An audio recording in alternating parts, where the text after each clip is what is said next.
Estamos iniciando pela TV Suprem, braço de comunicação da União Planetária, mais um programa de entrevistas do movimento 2022-2030, o Brasil e o mundo que queremos. Uma parceria da Universidade de Brasília, através do Núcleo de Estudos do Futuro, do Centro de Estudos Avançados Multidisciplinares com a União Planetária. Hoje teremos o privilégio de conversar com Ângela Cristina Dannemann.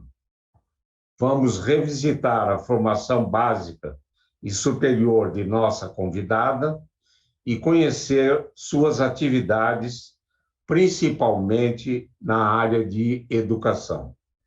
A nossa convidada é engenheira química pela Universidade Federal da Bahia, especialista em avaliação de programas pelo Centro de Empreendedorismo Social e Administração em Terceiro Setor da Universidade de São Paulo. Mestre em Administração pelo Instituto Brasileiro de Mercado de Capitais do Rio de Janeiro. Foi diretora executiva da Fundação Victor Civita e líder parceira da Fundação Avino. Participa do Conselho da Fundação Octacílio Coser e do Instituto Verde Escola. Também participa do Conselho Fiscal da Associação Educacional Assistencial Casa do Zezinho, do Conselho Superior de Responsabilidade Social da Fiesp e é associada da Associação Brasileira de Avaliação Educacional na Rede Brasileira de Monitoramento e Avaliação e da American Evaluation Association. Atua nos campos de planejamento estratégico, estratégia empresarial e lideranças de equipe. Atualmente é superintendente da Fundação Itaú Social. Muito obrigado, Ângela Dannemann, por ter aceito ao nosso convite.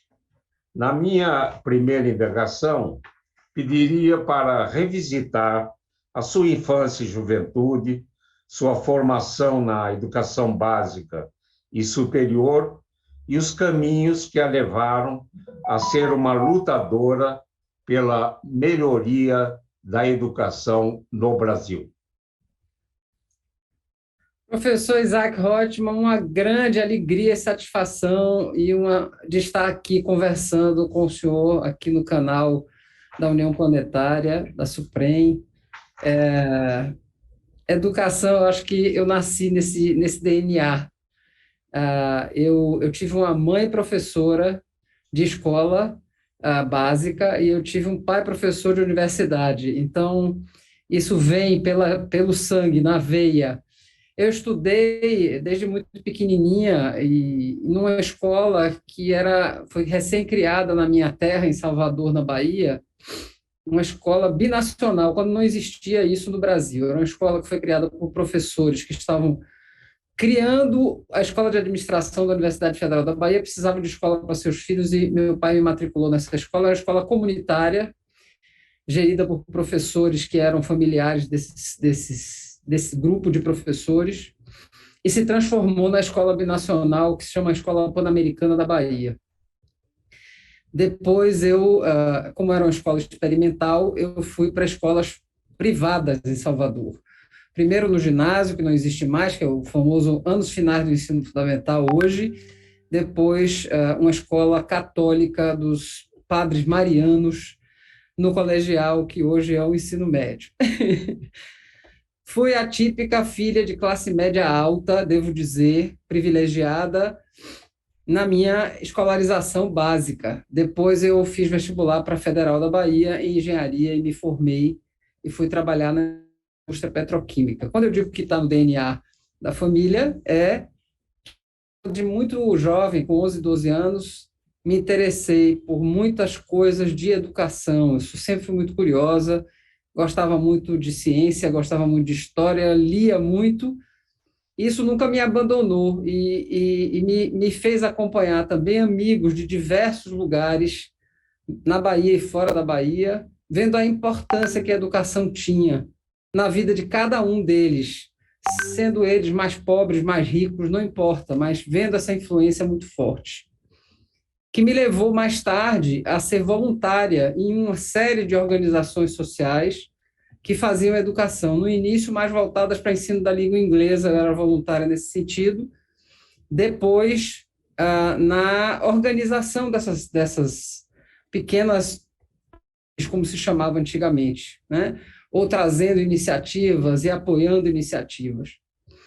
Isso foi que me levou, já mais velha, já mãe de 2 homens, a me dedicar à criação de pequenas organizações. Foi quando eu fui identificada e levada, quando eu me separei, um revés na vida, para trabalhar no Rio de Janeiro como diretora de uma organização e que me levou onde eu estou hoje. E, para mim, quando eu comecei a fazer esse trabalho voluntário na Bahia, eu identifiquei numa fundação de educação na cidade de Pojuca, que eu digo e brinco, que digo que a mosca que me mordeu da educação foi essa.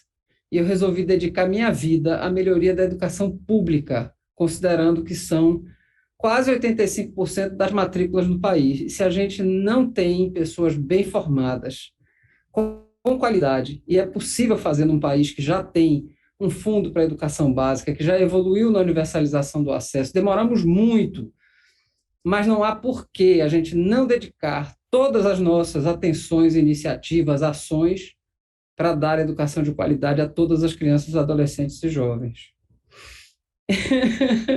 Não sei, do professor Isaac, se respondi na altura. Eu gostaria de poder cultivar aquela mosca baiana, né?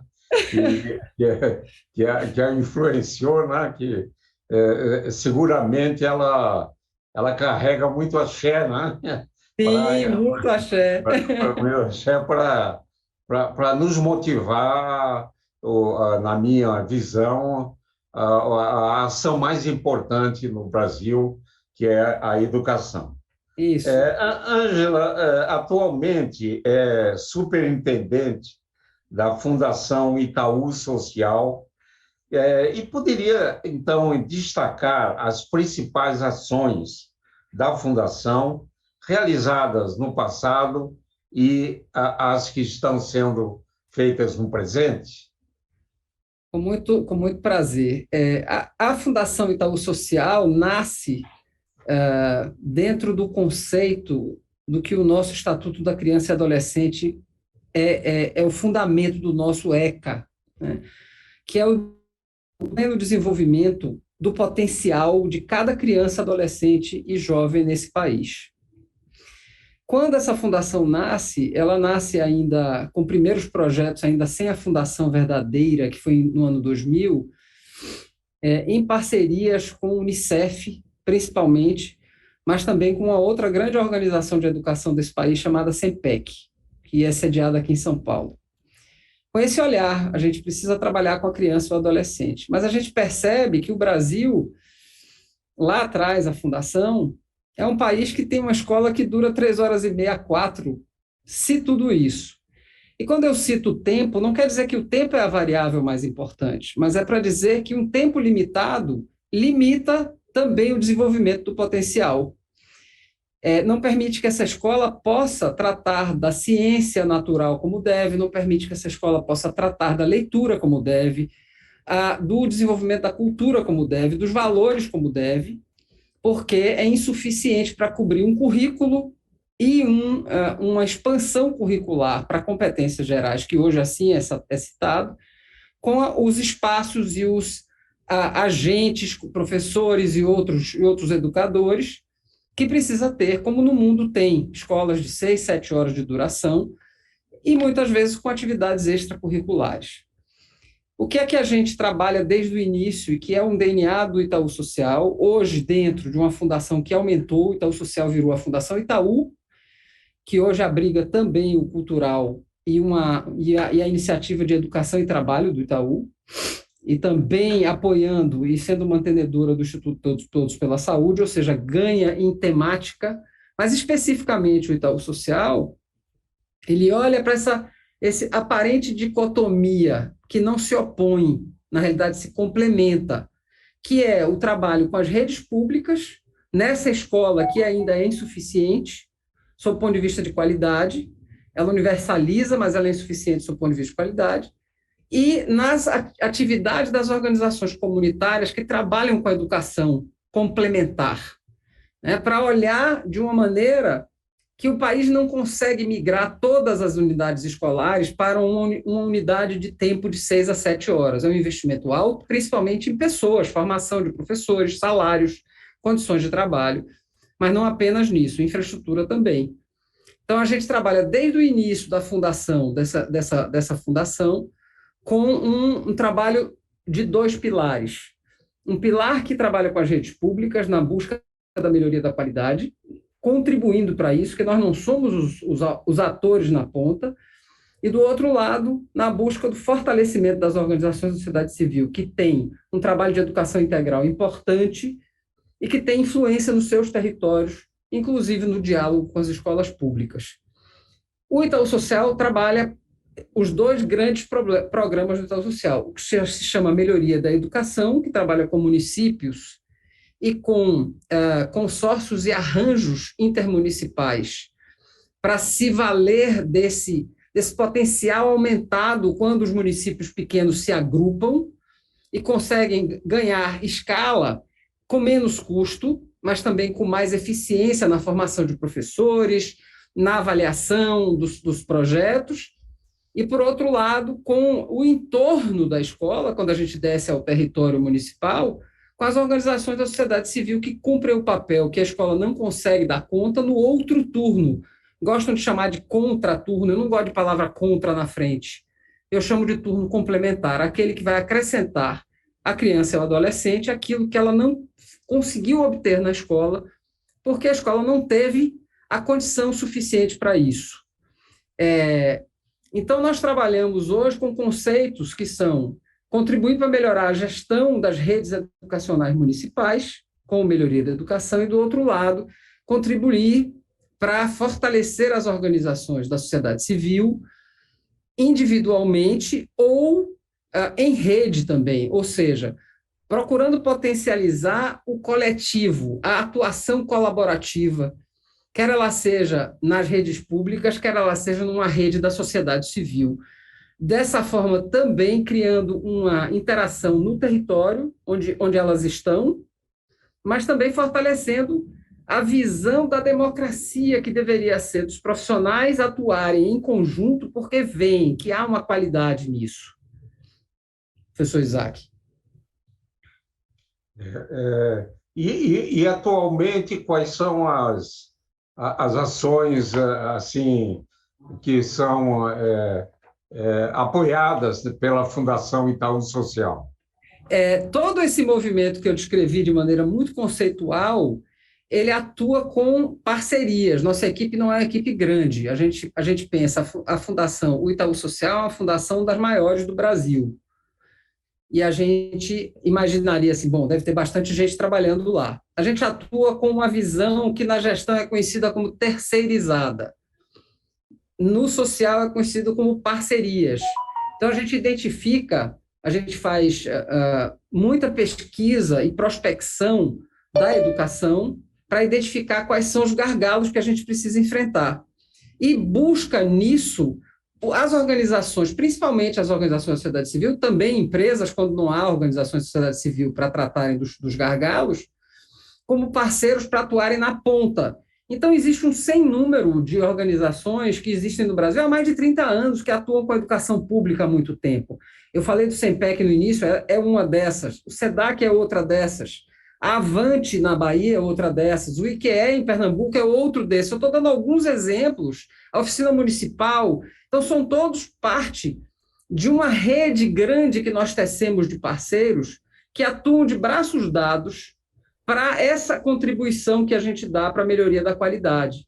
né? Nós temos, inclusive, assim, dá um exemplo, um consórcio. Nós trabalhamos com consórcios no Brasil, são 21 iniciativas colaborativas que nós já deslanchamos há bastante tempo, desde o ano de 2018, tanto em consórcios formalizados quanto com arranjos de desenvolvimento da educação, que a gente vem fazendo o trabalho do regime de colaboração considerado na Constituição e na Lei de Diretrizes e Bases, onde eles já atuam, inclusive com ganhos de escala econômicos, nas compras consorciadas, quando é o caso do consórcio que tem a estrutura legal para isso.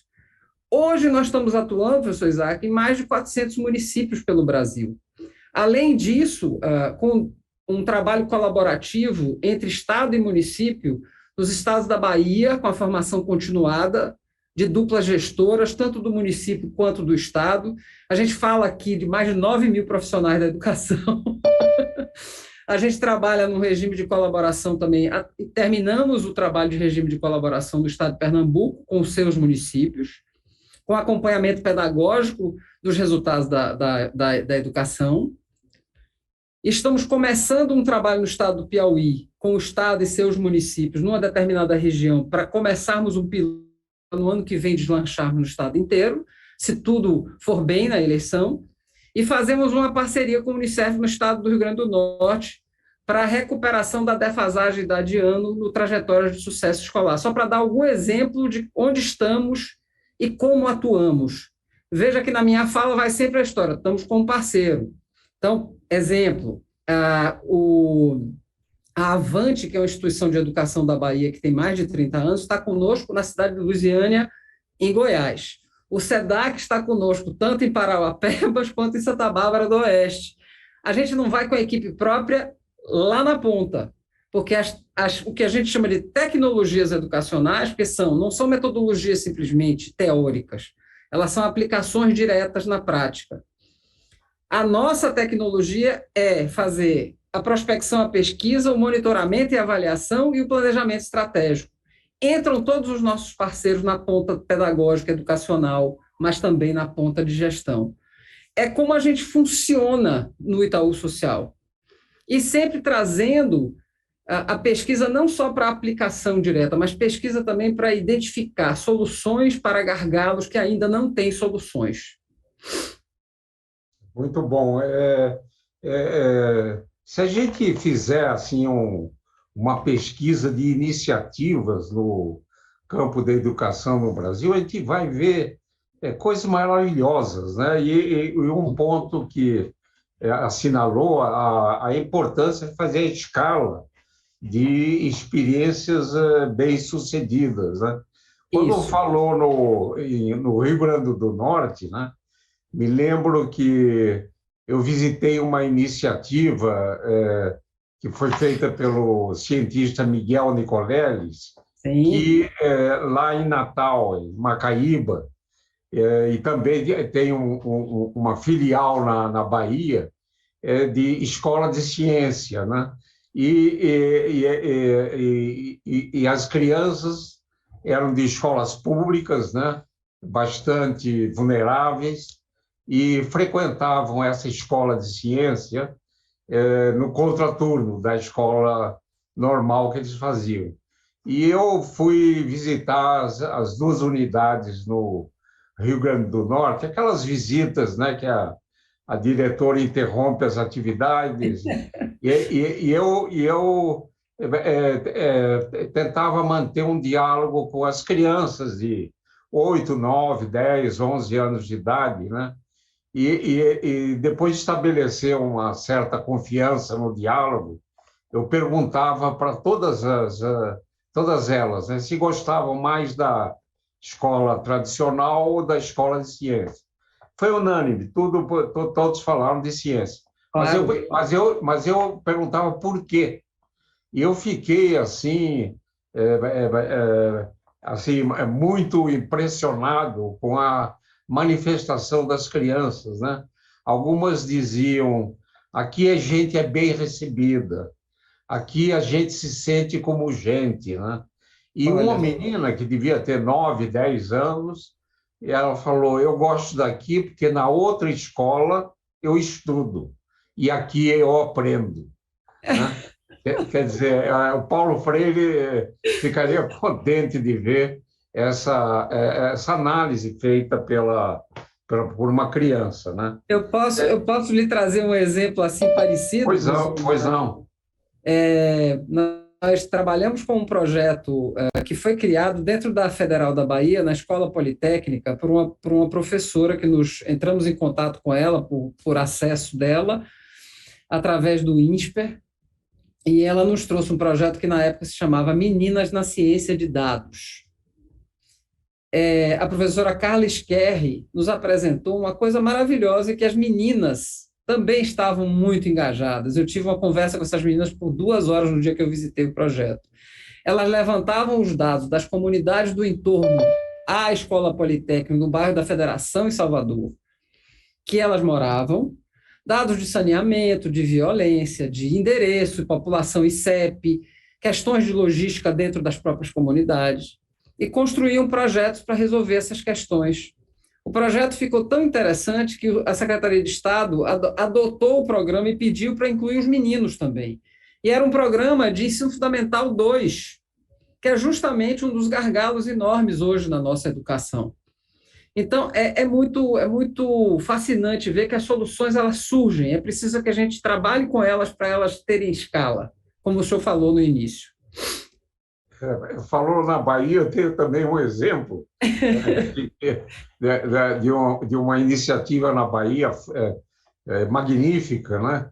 que é um projeto que já é bastante antigo, chamado Ciência, Arte e Magia, que é conduzida por uma professora da Universidade Federal da Bahia, a professora Regiane, que começa a dar uma educação científica com crianças de 6, 7, 8 anos de idade. E elas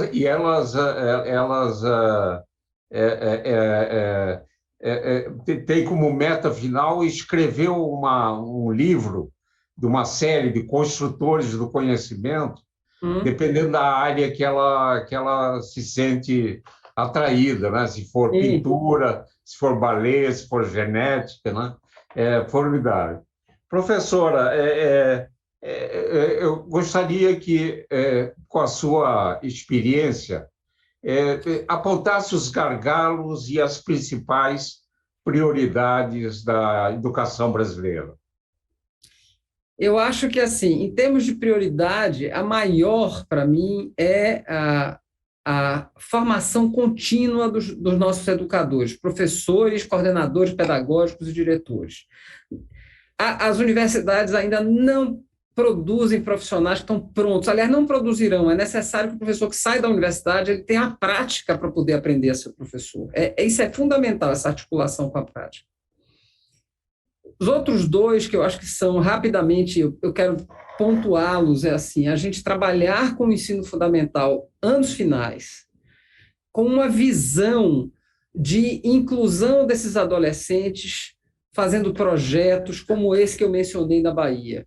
Eles participarão de forma mais protagonista na sua educação e se atrairão mais rapidamente e vão estar na escola em que eles aprendem, não na escola que eles estudam, como o senhor falou. Relacionando eles com as questões que eles sentem que são desafios para a vida deles. Por último, é que os jovens possam também voltar para a escola, porque estão saindo fortemente na transição entre o 9º ano e o 1º do colegial, ou dos anos do ensino médio, com uma visão de preparação, sim, para a vida futura deles, não só como cidadãos, mas também como parte do mercado de trabalho de renda. O novo ensino médio traz essa oportunidade nos itinerários formativos, mas é preciso que esses sejam muito bem pensados em cada região em que se encontram, para que o jovem veja futuro e veja atratividade nessa escola que esse novo currículo do ensino médio pode proporcionar. Ângelo, o movimento 2022-2030, o Brasil e o mundo que queremos, ele pretende envolver os jovens na construção de caminhos para termos um Brasil melhor e mais justo. Poderia, nesse final de programa, dessa nossa conversa, enviar uma mensagem para os jovens que nos assistem? Quero muito começar a voltar a falar com eles. Eu comecei minha vida nas fundações e institutos, trabalhando com a educação de jovens e adultos.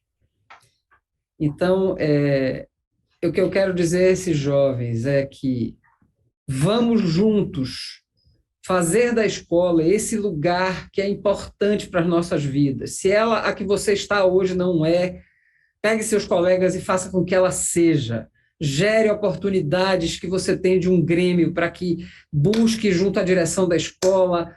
Essa é a escola que nós queremos, a escola da convivência, a escola da aprendizagem e que faça sentido para a vida de cada um desses jovens. Porque é através dela que eles vão conseguir ser mais e melhores na vida. Não se envolver com aquilo que não é a melhor coisa para a vida deles, que é uma coisa do desvalor, da desconsideração. Ao contrário, é do crescimento, do valor e da convivência. Nós chegamos ao final da nossa conversa, infelizmente temos que submeter ao tempo, né? E eu queria dizer meu muito obrigado, Ângela Cristina Dahnemann, por essa importante e interessante conversa. Esse e outros programas do Movimento 2022-2030, o Brasil e o Mundo que Queremos, podem ser acessados no canal YouTube da TV Super. Agradeço a preciosa atenção de todas e todos que tiveram com a gente e voltaremos a nos encontrar em uma próxima oportunidade. Até lá!